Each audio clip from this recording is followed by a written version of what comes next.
अगर आप अनार की खेती करने वाले किसान हो, डीलर हो जो किसानों की सेवा करते हो, जो अनार उगाते हैं, अगर आप कंसल्टेंट हो जो आप अनार के किसानों के लिए कंसल्टेंसी देते हो, या आपके कंपनी का ऐसा कोई प्रोडक्ट है जो अनार के किसान इस्तेमाल करते हैं, ये वीडियो उनके लिए है। ये वीडियो में मैं इतना डिटेल में जानकारी देने वाला हूँ कि अभी अनार रोपण का मतलब अनार के पौधे लगाने का, नया अनार का पौधा प्लांटेशन का टाइम आ चुका है। और ये गलतियां अगर हम वापस करेंगे तो वही रिजल्ट पाएंगे जो पहले बैक्टीरियल ब्लाइट है, विल्ट है, फूल नहीं आते हैं। अनार का पौधा पहले 40 साल तक रहता था, अभी 5 साल में हम उखाड़ रहे हैं। क्योंकि वही गलतियां अभी करेंगे तो यही रिजल्ट हम आगे पाएंगे। तो जो भी गलतियां है, ये सब गलतियां अभी वापस दोबारा नहीं करना है।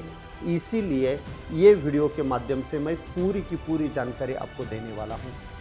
और लास्ट में मैं आपको यही बताने वाला हूँ कि हम साथ में जुड़ के कैसे काम कर सकते हैं।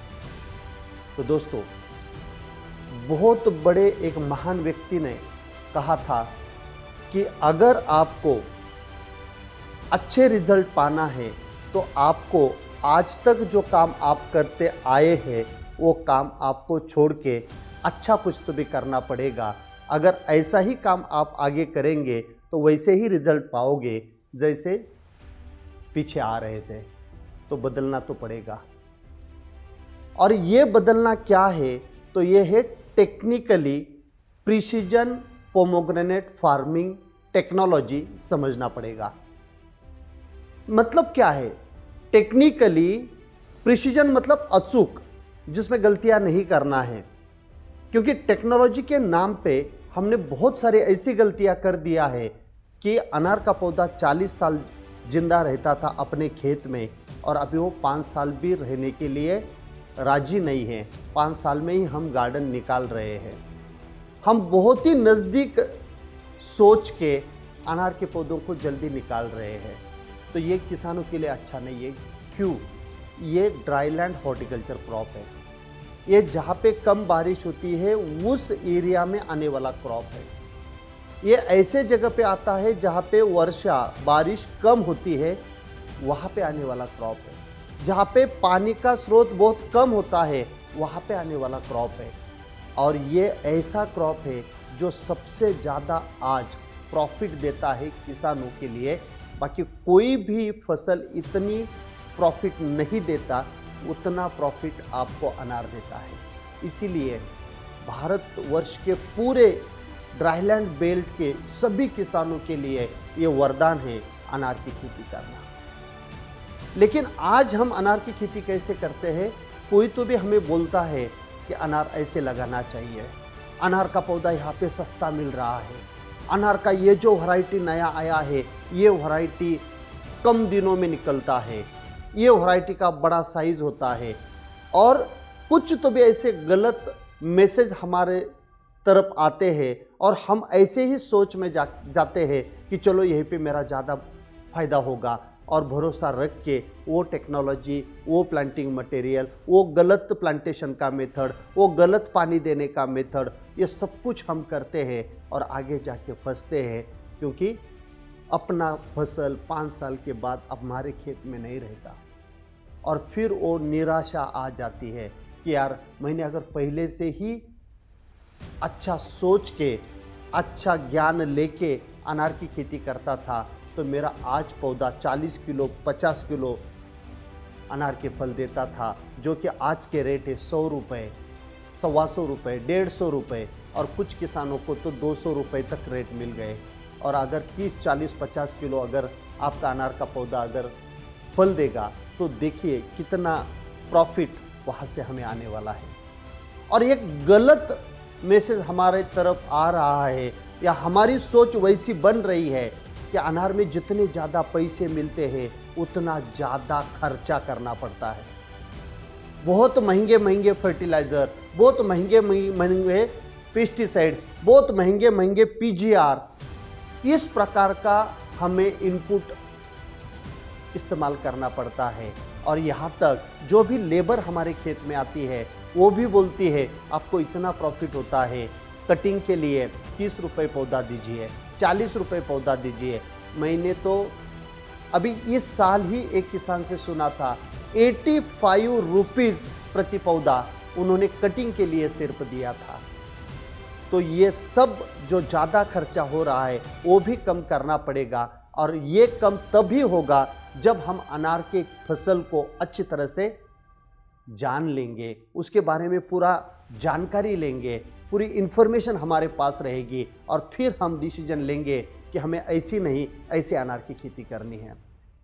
तो मेरी आपको रिक्वेस्ट है कि ये वीडियो आपको अंत तक देखना है, ताकि कौन कौन से चीज़ों के बारे में आपके पास जानकारी चाहिए और हम आपको कैसे मदद कर सकते हैं वो जानकारी पाने के लिए, क्योंकि हम जो जानकारी आपको देंगे ये प्रैक्टिकली प्रूवन रहेगी, जो बहुत सारे किसानों ने इस्तेमाल किया है।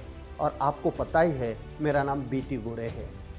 2007 से मैं अनार की खेती कर रहा हूँ, और 2007 से मैं कंसल्टेंसी में और किसानों को ट्रेनिंग देने के लिए काम कर रहा हूँ। Farm DSS agritech private limited ये स्टार्टअप इंडिया में रजिस्टर्ड अपना स्टार्टअप है, जो किसानों के लिए नॉलेज देने का काम करती है। ये फार्म डीएसएस संस्था है, जो संस्था मैं चलाता हूँ। 2007 से 2023 तक पूरे वर्ल्ड में एक भी कंट्री ऐसी नहीं है जहाँ पे अनार की खेती होती है और वहाँ पे मैं नहीं पहुँचा, और वहाँ से कुछ जानकारी मैंने नहीं लाया और मेरे खेत में इस्तेमाल करके नहीं देखा, सब कुछ कर लिया है। और अभी एक टाइम आया है कि इंडियन पोमोग्रेनेट कल्टीवेशन अपने भारतवर्ष में अनार का कल्टीवेशन करने के लिए कौन सा the best package of practice 2023 के लिए रहेगा। दोस्तों, साइंस बदलता है।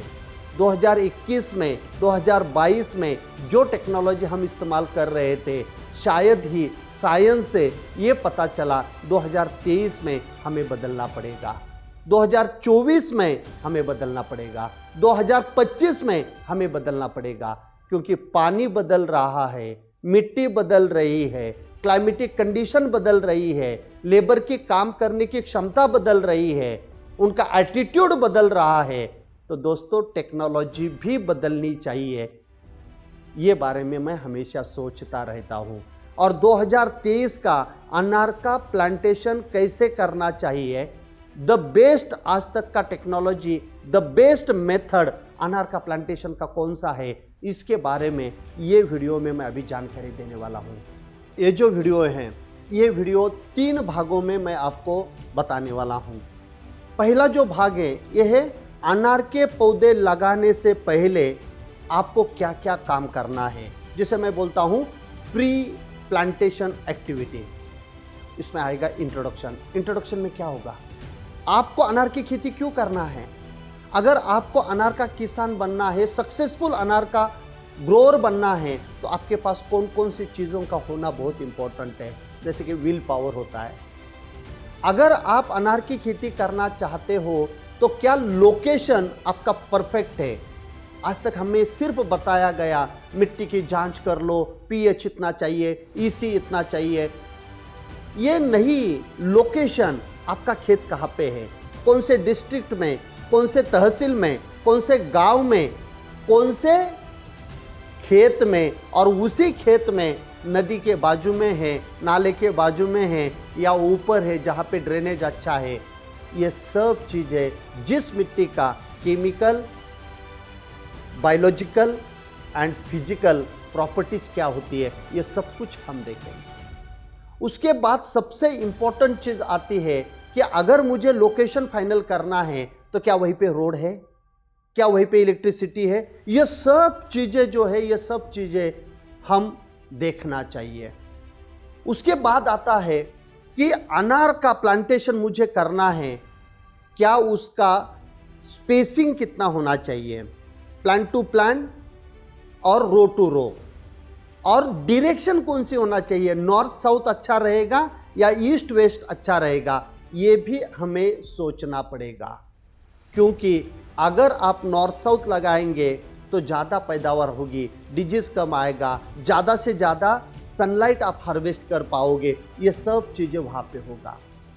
उसके बाद आपका ड्रिप का लेआउट कैसे होगा, उसके बाद आपको रोड मार्किंग कैसे करना है, आपको बेड मार्किंग कैसे करना है, प्लांटेशन की मेथड आपको कैसे सिलेक्ट करना है, प्लांटिंग मटेरियल बढ़िया क्वालिटी की भगवा वैरायटी आपको कहाँ से लेना है, उसके क्या क्या पैरामीटर होना चाहिए, और वो डिजीज फ्री होना चाहिए, निमेटोड फ्री होना चाहिए। आपको गुटी लेना है या आपको टिश्यू कल्चर के पौधे लेना है, गुटी लेके पौधे बना के लगाना है या डायरेक्ट गुटी आपको खेत में लगाना है, टिश्यू कल्चर में और गुटी में क्या क्या फर्क है, कौन सा अच्छा है, ये सब चीज़ों की जानकारी आपके पास होना चाहिए। ये प्लांटेशन से पहले दोस्तों, एक बार अगर आपने गलत पौधा ले लिया और प्लांटेशन कर दिया और उसके बाद आप सिर्फ और सिर्फ ये डालो और ये मारो, रिजल्ट आपको कुछ भी नहीं मिलेगा। तो प्लांटिंग मटेरियल का सिलेक्शन बहुत बढ़िया होना चाहिए। उसके बाद दूसरा पड़ाव जो है अनार के खेती का, वो है प्लांटेशन के टाइम क्या क्या एक्टिविटी करना चाहिए। जो भी प्लांटेशन आपको करना है तो प्लांटेशन के टाइम गड्ढा कितना होना चाहिए, प्लांटेशन से पहले आपको कौन सा फर्टिलाइजर डोज देना है, प्लांटेशन से पहले आपको कितना इरिगेट करना है, प्लांटेशन का टाइमिंग कौन सा होना चाहिए। सुबह शाम नहीं बात कर रहा हूं दोस्तों, मैं बारिश के सीजन में करना है, जून जुलाई में, सितंबर अक्टूबर में करना है, नवंबर दिसंबर में करना है या अप्रैल मई में करना है, ये भी तो सोचना पड़ेगा। जहाँ पे अपना पौधा बढ़िया होगा और आगे आने वाला जो बैक्टीरियल ब्लाइट का सीजन है उस टाइप हमारा पौधा बिल्कुल हेल्दी रहेगा। थोड़ा बहुत अगर बैक्टीरियल ब्लाइट आएगा भी तो भी हम उसको कंट्रोल कर सकते हैं। प्लांटेशन के टाइम जैसे ही हर एक पौधा जिंदा रहना चाहिए, एक भी पौधा नहीं मरना चाहिए, तो उसको ड्रेंचिंग क्या करना है ये भी हमें पता होना चाहिए। तो ये जो पूरे टॉपिक है, ये प्लांटेशन का जो सेशन रहेगा उसके अंदर पूरा का पूरा हम देखेंगे। अभी तीसरा जो पड़ाव है वो सबसे इंपॉर्टेंट है। जैसे पहला पड़ाव जो था pre plantation activity, land preparation कैसे करना है, सेकंड स्पेसिंग और आपका प्लांटेशन कैसे होना चाहिए, वैसे ही तीसरा पड़ाव बहुत इंपॉर्टेंट है कि प्लांटेशन के बाद पूरा का पूरा 540 दिन आपको पौधे का ख्याल कैसे रखना है। जिस पौधे से आप 20 kg 20 किलो अपेक्षा रखेंगे कि इससे मुझे पहले ही हार्वेस्ट में 20 किलो मिलना चाहिए। ये 540 दिन बहुत इंपॉर्टेंट होते हैं। अगर आपको पौधा 15 साल तक रखना है तो ये 540 दिन आप उसको ऐसी देखभाल करिए कि उसके अंदर कोई भी बीमारी अंदर नहीं जाए।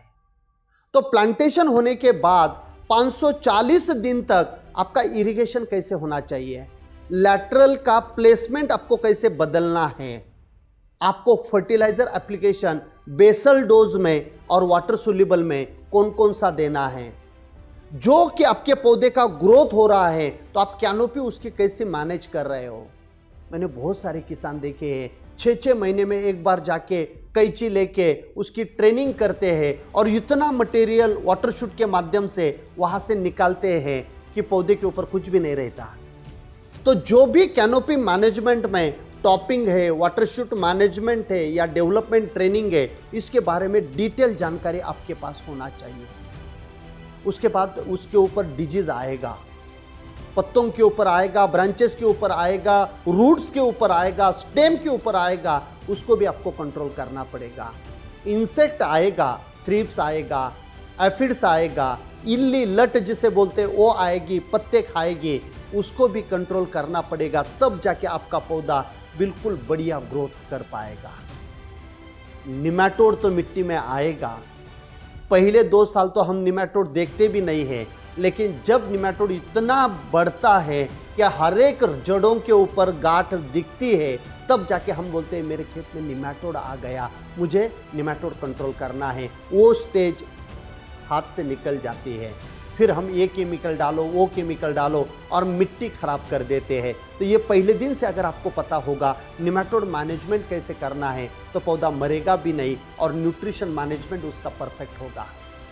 उसके बाद खरपतवार आएंगे, वीड्स आएंगे, उसको कैसे निकालना है, उसको कट करना है, उसको अप्रूट करना है या उसे ग्लाइफोसेट जैसे जहर से मारना है, इस बारे में भी पता होना बहुत इंपॉर्टेंट है।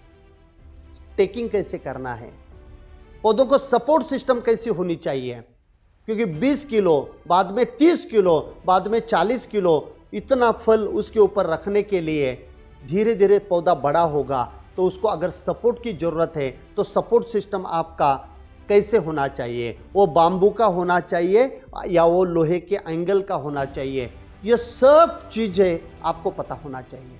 अगर आपको 15 साल तक 20 साल तक अनार की खेती अगर प्रॉफिटेबल करना है तो ये सब चीजें आपको पता होना चाहिए। और दोस्तों ये सभी इंफॉर्मेशन अगर आपको आपके घर बैठे बिना ट्रैवल करके चाहिए तो ये सभी इंफॉर्मेशन आज डिजिटल प्लेटफॉर्म के माध्यम से आप तक आएगा। और ये जो मॉडल मैंने ये ट्रेनिंग का इस बार बनाया है ये बिल्कुल द बेस्ट मॉडल है, क्योंकि इस बार मैंने बनाया है एक वर्कबुक। ये वर्कबुक रहेगा आपके हाथ में। जैसे ही ये कोर्स में आप रजिस्ट्रेशन करोगे हमारे पास आपका नंबर आएगा, मेरी टीम आपको कॉल करेगी कि सर आपने रजिस्ट्रेशन किया हुआ है, मैं एक लिंक आपको भेज रही है जिस लिंक में ये 128 पेजेस का वर्कबुक है। 128 पेजेस का ये वर्कबुक है जो आपको मैं भेज रही हूँ। इसका प्रिंट आउट लीजिए और फिर जाके ये जो ट्रेनिंग के सेशन है उसमें बैठिए। जब मैं वो टॉपिक बात करूंगा तो आपके हिसाब से यहाँ पे आपको लिखना है, जो लिखने के लिए जगह दिया है। अगर आपको इंग्लिश अच्छी आती है तो आप इंग्लिश का पीडीएफ का प्रिंट निकाल लीजिए। अगर आपको हिंदी अच्छी आती है तो हिंदी के पीडीएफ का प्रिंट निकाल दीजिए। अगर आपको मराठी अच्छी आती है तो आप मराठी के पीडीएफ का प्रिंट निकाल दीजिए। 3 लैंग्वेज में मैं बात करूंगा, हिंदी में, कुछ इंग्लिश वर्ड भी इसके अंदर होंगे, कुछ मराठी वर्ड भी इसके अंदर होंगे। मेरे मराठी किसानों को भी ये समझेगा, जो भी हिंदी वाले किसान है उनको भी समझेगा, और जो साउथ इंडिया में हिंदी भी नहीं समझती ऐसे जो किसान है उनको इंग्लिश समझेगा। हर एक किसान को ये नॉलेज मिलना चाहिए। इसीलिए ये वर्कबुक आज 2023 का जो टेक्नोलॉजी है इसका पूरा का पूरा 128 पेजेस का ये वर्कबुक आपके पास रहेगा। जो नोट्स आपने लिया हुआ है ये आपके पास रहेगा। और दोस्तों अगर आपको बाद में कुछ चीज नहीं समझ रही है तो आप ये वीडियो 540 दिन तक रेफर कर सकते हो। आपके पास रहेंगे ये 540 दिन तक। जो भी मैंने आपको पूरा पढ़ाया हुआ है ये पूरा का पूरा टेक्नोलॉजी आपके पास रहेगा। अभी आपको लगेगा अरे यार मेरे को अगर कुछ डाउट है तो मैं कैसे पूछ सकता हूं। हर एक टॉपिक होने के बाद आपको क्वेश्चन लिखने के लिए एक पेज दिया हुआ है। हर एक टॉपिक होने के बाद क्वेश्चन लिखने के लिए पेज दिया हुआ है। हिंदी में, मराठी में और इंग्लिश में आपके क्वेश्चंस लिख दीजिए। ट्रेनिंग के माध्यम से आपको एक नंबर दिया जाएगा, उसी नंबर पे फोटो निकाल के आपको उस पेज को भेजना है व्हाट्सएप पे। उसका वीडियो बना के एग्री एकेडमिया एप्लीकेशन में ये वीडियो अपलोड मैं करूंगा, ताकि आपको अकेले को नहीं, अपने जितने भी बाकी किसान हैं ये सब किसानों को पता चलेगा कि इनका प्रश्न क्या था और उसका आंसर मैंने क्या दिया। बहुत इंपॉर्टेंट है ये हैंड होल्डिंग है, ना कि एक बार मैंने बोल दिया और मैं निकल गया, अभी आपकी खेती आप करो, ऐसा बिल्कुल नहीं है। पूरा का पूरा ट्रेनिंग होगा, उसके पूरे वीडियोस 540 दिन तक आपके पास रहेगा। आपके खुद के हाथ से लिखे हुए नोट्स आपके पास रहेंगे। और जो पीपीटी मैं यहाँ पे आपको पूरी की पूरी सेशन के दरमियान दिखाऊंगा, ये पीपीटी पीडीएफ के माध्यम से एग्री एकेडमी एप्लीकेशन में आपको 540 दिन तक एक्सेस रहेगा। और क्या चीज चाहिए? और उसके सामने भी अगर आपके कोई प्रश्न आते हैं तो आपको उसी पेपर के ऊपर लिखना है और वो पेपर के ऊपर से आपको फोटो निकाल के जो नंबर मैं आपको ट्रेनिंग के दरमियान दे दूंगा उसी पे आपको भेजना है। इतना सिंपल टेक्नोलॉजी। लर्निंग हर एक किसान को होना चाहिए। कोई भी गलत तरीके से अनार का प्लांटेशन नहीं करेगा, क्योंकि वो अकेले के लिए हार्मफुल नहीं होता है, बाजू वाले जो किसान हैं उनके लिए भी हार्मफुल होता है। क्योंकि अगर मेरे बाजू में कोई गलत तरीके से प्लांटिंग मटेरियल लेके आता है जिसमें बैक्टीरियल ब्लाइट है और उसको पता ही नहीं है बैक्टीरियल ब्लाइट की वजह क्या होती है, और वो ऐसे ही प्लांट लेके आया और लगा दिया, तो वो जब पौधा ग्रो करेगा तो बैक्टीरियल ब्लाइट भी ग्रो करेगा, वो वहाँ तक नहीं रहेगा, वो ऑटोमेटिकली मेरे खेत में भी आएगा, कितना भी अच्छा प्रैक्टिस मैं करूँ। तो ये गलती से भी गलती नहीं होनी चाहिए। इसीलिए मेरी सबको रिक्वेस्ट है, ये वीडियो आपको सब तक पहुंचाना है ताकि हर एक आदमी देखे कि ये टेक्नोलॉजी मुझे चाहिए। और ये प्रोग्राम का रजिस्ट्रेशन का लिंक आपको डिस्क्रिप्शन में दिया गया है। लिंक को क्लिक करके आप तुरंत ये कोर्स सब्सक्राइब करिए। और सेकेंड, अगर आपको और कुछ जानकारी चाहिए तो स्क्रीन के ऊपर जो भी नंबर अभी आपको दिख रहे हैं इसी नंबर के ऊपर कॉल करिए। डिस्क्रिप्शन में भी पूरे नंबर मैंने लिख के दिए हुए, नंबर लिखिए। अगर आपको फ़ोन करना है, अगर ऑफिस में फ़ोन ऑफिस टाइम में ही उठाए जाते हैं, बाद में अगर आपको लगता है कि रिमाइंडर कॉल मेरे को आना चाहिए, तो आप कमेंट में या चैट बॉक्स में आपका नंबर और आपका नाम डाल दीजिए। मेरी टीम आपको कॉल करेगी और आपका जो भी डाउट है वो डाउट वो क्लियर करेंगे और फिर आप इस ट्रेनिंग में आइए। और प्रिसीजन पोमोग्रेनेट फार्मिंग जो sustainable and profitable pomegranate farming के लिए बहुत ज़रूरी है, ये पूरा का पूरा 540 दिन का शेड्यूल के साथ में ये कोर्स आपको मिलेगा। तो मिलते हैं ये कोर्स में, जब मैं कोर्स लीड करूंगा तब आप देखेंगे कि ये वर्कबुक कितनी कमाल की चीज़ है, जो 128 पेजेस का है, जो आपका पूरा का पूरा ज्ञान भरा हुआ आपके पास रहेगा और अनार की खेती बढ़िया होगी। तो मिलते हैं ट्रेनिंग में। Thank you so much.